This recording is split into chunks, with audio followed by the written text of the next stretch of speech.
শেষ যাত্রায় মনমোহন সিং, শেষ শ্রদ্ধা জানাতেই রাস্তায় মানুষের ঢল।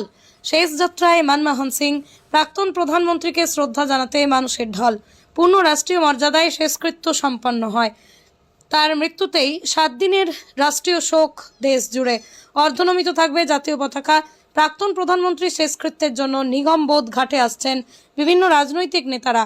কংগ্রেসের সদর দপ্তর থেকে মনমোহনের পার্থিব দেহ শেষকৃত্যের জন্য নিগমবোধ ঘাটে আসছেন বিভিন্ন রাজনৈতিক নেতারা।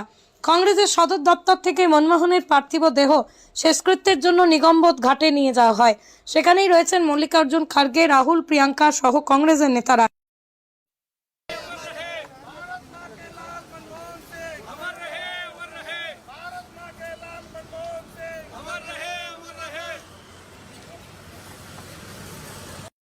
भाई ज्यादा मत ले जाओ घेरे को। थोड़ा दूर करना पड़ेगा, यहाँ गाड़ी ले किसकी को आपको कवर करना है। ये भी तो है यार, जाने दीजिए पहले इसको। ये गाड़ी उस गाड़ी के पीछे रहेगी, अंदर जाने को पड़ेगा।